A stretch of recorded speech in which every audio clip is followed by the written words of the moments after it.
या अपघातामध्ये तुम्हा सर्वांचे आदरणीय मार्गदर्शक आपल्या सर्वांच्या मधून या भीषण अपघातामध्ये त्यांचा दुर्दैव अंत झाला।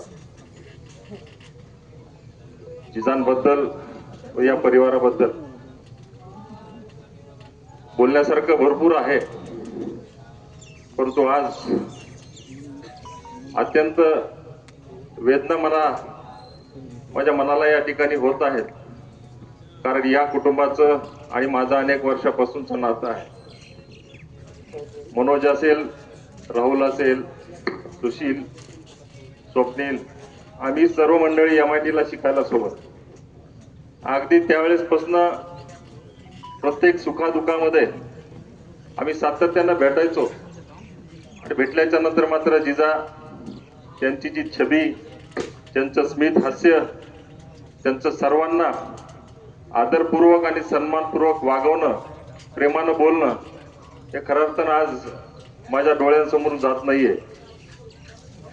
सातत्याने त्यांनी आम्हाला मार्गदर्शन केलेलं आहे, पुढे जाण्यासाठी मदत केलेली आहे आणि वेळोवेळी प्रचंड असं सहकार्य माझ्यासारख्या एका कार्यकर्त्याच्या पाठीशी जिजांनी उभं केलेलं आहे।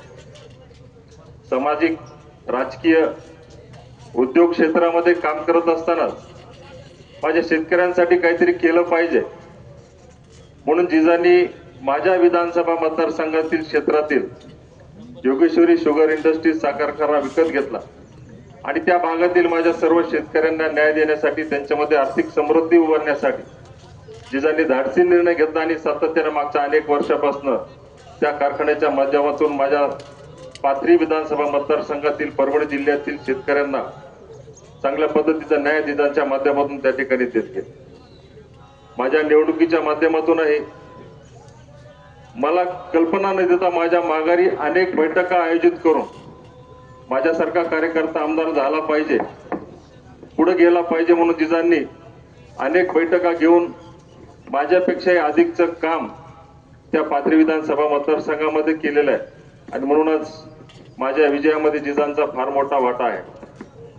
आज या नेत्याला आपण मुकलेलो आहोत। या लोकनेता आपल्यापासून निघून गेलेला आहे। अनेकांचं मनोगत, अनेकांचं मार्गदर्शन आपण ऐकलेलं आहे आणि प्रत्येकाच्या तोंडून एक मात्र खरं निघत आलेलं आहे की जे आज मला खऱ्या अर्थानं आपल्या सर्वांना सांगावं वाटतं की प्रत्येक हरिभक्त पारायण क्षेत्रातील असतील किंवा अनेक मान्यवर सांगतात की जो आवडे सर्वांना त्याची आवडे देवाला। आज खऱ्या अर्थानं मला त्याच्यावर विश्वास बसला की असा मितभाषी, आपल्या सर्वांमध्ये मिळून मिसळून राहणारा, सर्वांना आपलंसं करणारा, सर्वांना आदराची वागणूक देणारा हा सर्वसामान्य लोकनेता, ज्यांनी सर्वांना आपलंसं केलेलं आहे, आज देवानाही त्याला आपलंसं केलेल्याची भावना खऱ्या अर्थानं आज खरी ठरल्याचं मला या ठिकाणी जाणवत आहे। अनेक आठवणी आहेत, परंतु मला या ठिकाणी बोलताना फार जड अंतकरण या ठिकाणी होत आहे। मी अधिक न बोलता मी माझ्या वतीने, माझ्या राष्ट्रवादी काँग्रेस पक्षाच्या वतीने, माझ्या परभणी जिल्ह्याच्या वतीने, पाथरी विधानसभा मतदारसंघातील माझ्या संबंध जनतेच्या वतीने कैलासवासी आदरणीय RT जिजा यांना मी या ठिकाणी भावपूर्ण श्रद्धांजली अर्पण करतो आणि निश्चितच ईश्वरचरणी तुमच्या आमच्या सर्वांच्याकडनं प्रार्थना करतो की या देशमुख परिवाराला, या कुटुंबियाला या दुःखातून सावरण्याची ताकद त्यांच्यामध्ये ईश्वराने द्यावी अशी ईश्वरचरणी प्रार्थना करतो आणि या ठिकाणी थांबतो। ओम शांती शांती शांती।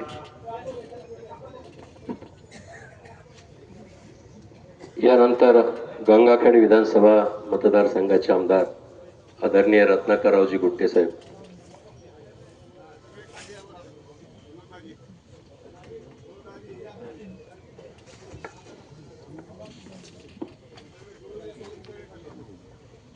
परवाच एक दुर्दैवी अपघातामध्ये लोकप्रिय असलेलं व्यक्तिमत्व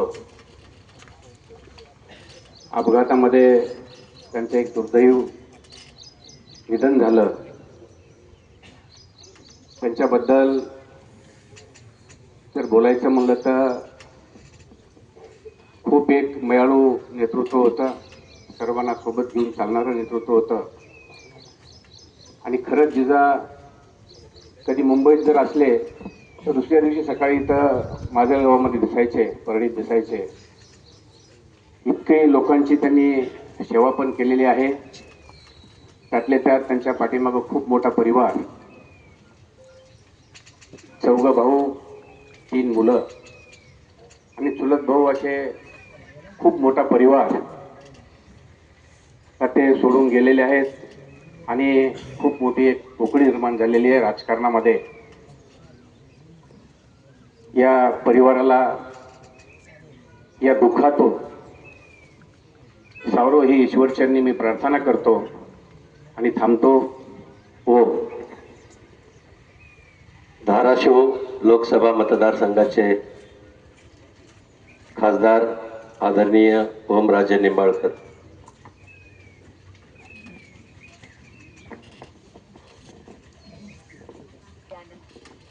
सर्वांना जिजा या नावानं सुपरिचित असणार आहे आणि प्रत्येक माणसाला आपल्या घरातला सदस्य वाटावा अशा पद्धतीनं त्यांचं पूर्ण जीवनभर आचरण राहिलं. आज त्यांना कैलासवासी म्हणायची वेळ येते. खरंच म्हणजे शब्द त्या ठिकाणी सुचत नाही. कैलासवासी गोपीनाथरावजी मुंडे साहेबांच्या परिवाराच्या माग म्हणजे अगदी शेवटच्या श्वासापर्यंत आजकालच्या गलिच्छ राजकारणामध्ये सुद्धा कुठेही त्या ठिकाणी अंतर न देता प्रामाणिकपणे ते मुंडे साहेबांच्या पाठीमागे राहिले. आणि मला वाटतंय माझं लग्न झाल्याच्या नंतर मुंडे साहेब असतील, ताई असतील, मला जावायशिवाय कधी कोण बोललं नाही. आज ते निघून गेल्यामुळं देशमुख कुटुंबावर, आमच्या सर्वांवर जो दुःखाचा डोंगर कोसळलाय, याच्यातून सावरण्यासाठी आई तुळजाभवानी शक्ती देवो आणि धाराशिव लोकसभा मतदारसंघाच्या वतीनं व शिवसेना पक्षाच्या वतीनं मी त्यांना भावपूर्ण अशी श्रद्धांजली अर्पण करतो. बीड जिल्ह्याचे खासदार बजरंग बाप्पा सोनवणे.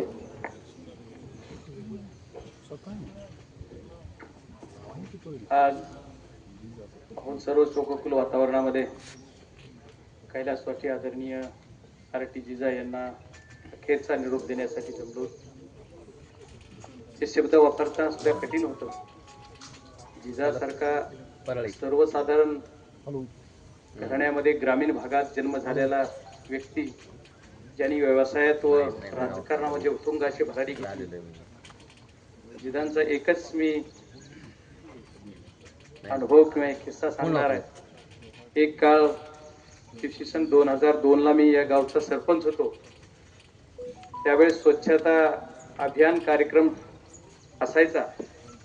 त्यावेळेस जिजा परळी तालुक्याचे सभापती होते आणि परळी तालुक्यातून त्यांना माझं गाव स्वच्छतेमध्ये निवडण्यासाठीच्या इन्स्पेक्शन करण्यासाठी येत होते. जिजा तिथं आल्यानंतर मला म्हणले, मला इथं येईपर्यंत एवढं टेन्शन होतं की तुमची मैत्री आणि या मैत्रीतून मला माझा कुठं स्वभाव बदलावा लागेल का काय, का स्वभावाला मोड द्यावा लागेल मला. पण आल्यानंतर आनंद झाला की गाव तुम्ही खूप चांगलं बनवलं. आणि म्हणजे मला सांगायचं एकच आहे की जिजासारखा एवढा निष्ठावान कार्यकर्ता, कैलासवासी आदरणीय गोपीनाथरावजी मुंडे साहेबांची निष्ठा शेवटच्या क्षणापर्यंत, आयुष्याच्या सुरुवातीपासून ते शेवटपर्यंत, अगदी रामाची सेवा हनुमानाने करावी अशी त्यांनी सेवा केली. त्याचबरोबर त्यांच्या कुटुंबाला शेवटपर्यंत साथ दिली. असे आदरणीय जिजाकडून निष्ठा शिकली पाहिजे. जिजाकडून व्यवसाय धंद्यामध्ये उत्तुंग भरारी घेण्याचं कार्य शिकलं पाहिजे आणि राजकारणामध्ये नेतृत्व कसं केलं पाहिजे हेही शिकलं पाहिजे. असे जिजा आज आपल्यातून निघून गेले. त्यांच्या कुटुंबावर सुद्धा दुःखाचा डोंगर आहे. या दुःखातून त्यांना सावरण्यासाठी आई जगदंबा त्यांना खूप म्हणजे ताकद देऊ अशी ईश्वरचरणी प्रार्थना करायची. आणि बीड जिल्ह्याचा खासदार या नात्यानं बीड जिल्ह्याच्या वतीनं व माझ्या राष्ट्रवादी काँग्रेस शरदचंद्रजी पवार पक्षाच्या वतीनं आदरणीय जिजांना मी भावपूर्ण श्रद्धांजली वाहतो. ओम शांती. वेळेच्या मर्यादा आणि पावसाचं वातावरण लक्षात घेता आपण यानंतर मी या ठिकाणी राज्याच्या पर्यावरण पशुसंवर्धन मंत्री माननीय फुलचंदरावजी कराड. जिजाला श्रद्धांजली वाहिल्याशिवाय माझ्याही आत्म्याला समाधान मिळालं नसतं. वीर ओळखावा रणांगणी, साधू ओळखावा मरणी. ज्याच्या अंत्यदर्शनाला हजारो लोक येतात तो महान व्यक्ती असतो. तो महान व्यक्ती असतो ते जिजा आहे. एकदा एकशाने विचारलं पांडवांना, भीम अर्जुन नकुल सहदेवाला उत्तर आलं नाही, पण धर्मराजाने सांगितलं माणसाच्या जीवनामध्ये अंतिम सत्य मृत्यू आहे. प्रत्येक जण जन्मणार आहे, प्रत्येक जण मरणार आहे, पण मरणाचा विचार करत असताना आपल्याला जगता येणार नाही. जिजाईक असे होते की ते मागत काहीच नव्हते. न मागता ज्याला सगळं काही मिळालं त्यांचं नाव जिजा आहे. आणि ते कुणी दिलं तर कैलासवासी आमचे लाडके दैवत मुंडे साहेबांनी जिजाला म्हणील ते दिलं. मी जिल्हाध्यक्ष होतो, माझ्या नंतर कुणाला जिल्हाध्यक्ष करायचं, साहेबाच्या मनात एक वेगळं नाव होतं, पण मी साहेबांना विनंती केली की साहेब जिजांना करा, आणि साहेबांनी जिजाला केलं. जिजा सभापती झाले, जिजा जिल्हाध्यक्ष झाले, जिल्हा परिषद सदस्य झाले, जिजा आमदारही झाले, पण जिजाच्या अंगात गर्व कधीच आला नाही. मला ते भाऊच म्हणायचे, मी त्यांना जिजाच म्हणायचो. इतकं आमच्यामध्ये मैत्रीचं वातावरण होतं. आणि म्हणून जिजा तुम्ही अमर आहात. जिजा तुम्ही खूप काही मागे सोडून गेलात. माणसाचा जन्म येतो, पण माणसाची आठवण राहण्यासाठी चांगलं काम मागे सोडून जावं लागतं. चांगलं करतो तो सोडून जावं लागतं, तेव्हा ती आठवण अमर राहते. आणि म्हणून जिजाच्या आत्म्याला शांती लाभो, त्यांना मी श्रद्धांजली अर्पण करतो. भगवान सेनेच्या वतीनं, राष्ट्रवादी काँग्रेस शरद पवार साहेबांच्या वतीनं मी जिजाच्या आत्म्याला शांती लाभो अशी प्रार्थना करतो. आणि त्यांच्या कुटुंबालाही या ठिकाणी सुख संपत्ती आनंद मिळो, या दुःखातून सावरो, एवढीच विनंती. धन्यवाद. या ठिकाणी आदरणीय मोहनरावजी जगताप माजलगाव, आदरणीय टी.पी. मुंडे सर या सर्वांची उपस्थिती आहे. राज्याचे माजी मंत्री माननीय धनंजय मुंडे साहेब प्रकरणीच्या कारणास्तव या ठिकाणी उपस्थित नाही. त्यांनी एक शोक संदेश पाठवला की माननीय जिजा माझे ज्येष्ठ बंधू, त्यांच्या जाण्याने आमच्या कुटुंबियाची हानी कधीच भरून निघणार नाही. मी आमंत्रित करतो आदरणीय पंकजाताई साहेब.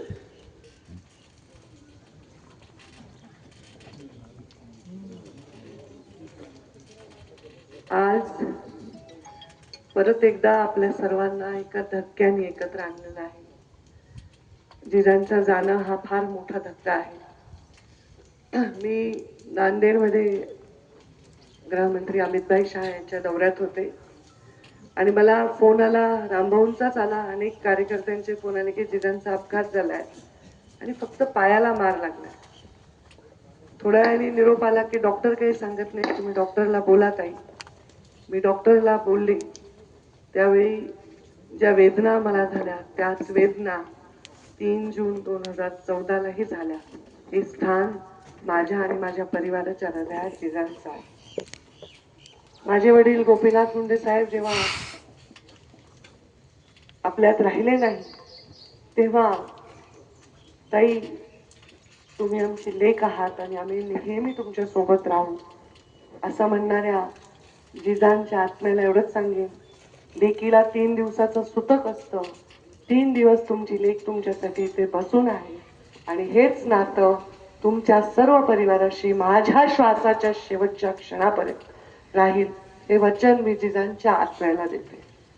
इतका सालस, इतका कुठलाही गर्व नसणारा आणि अत्यंत अत्यंत गोड असा ज्यांच्या चेहऱ्यावर नेहमी हसू असणारा असा जिजांचा चेहरा आपल्या कोणाच्याही डोळ्यासमोरून कधीच जाणार नाही.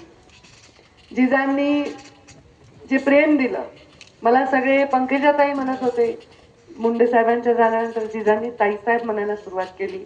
ते शेवटचं परवा रामटेकवर माझ्याकडे जेवायला आले तेव्हा पूर्ण पिशवी भरून जांभळं घेऊन आले आणि ताई हे जांभळं मी तुमच्यासाठी आले. इतकं माया करत होते. राजकारणाला सर्व मिळतं पण माया करणारी माणसं फार कमी आहेत. जिजांनी आमच्यावर खूप माया केली, सन्मानही दिला आणि प्रेमही केलं. ताई तुम्ही वयाने लहान आहात पण मानाने मोठा आहात, म्हणून माया पण केली आणि सन्मानही दिला.